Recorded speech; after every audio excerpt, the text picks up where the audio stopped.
பாதாள புவனேஸ்வர் அந்த குகைக்குள்ளே நான் ஒரு ஆரம்பத்தில் இறங்குற காணொலி மட்டும் பதிவு பண்ணியிருந்தேன்.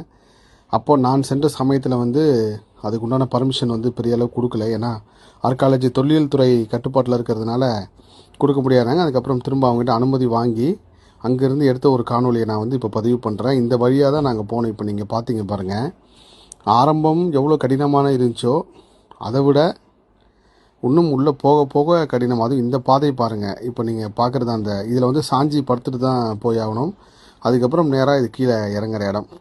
இந்த இடத்துல இறங்கினதுக்கப்புறம் இது மேலே பாருங்கள். இந்த வழியாக தான் நம்ம உள்ளே வந்திருப்போம். இது படுத்துக்கிட்டு தான் போகணும் இந்த வழியில். கிட்டத்தட்ட இந்த இடம் வரப்போ உங்களுக்கு ஆக்சிஜன் இல்லை, மூச்சு சுவாசிக்கிறது கஷ்டம்னு சொல்லி நீங்கள் உணர்ந்துருவீங்க.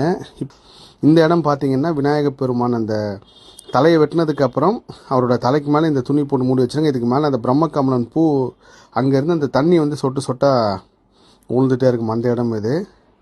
அதுக்கப்புறம் இந்த இடம் தான் இந்த சார்தாம்னு சொல்லி அமர்நாத், கேதார்நாத், இந்த எல்லா லிங்கமும் இங்கே இயற்கையாகவே இருக்குது. அதுக்கு மேலே ஒரு பாம்பு படம் எடுத்துருக்கிற மாதிரி இருக்கும்.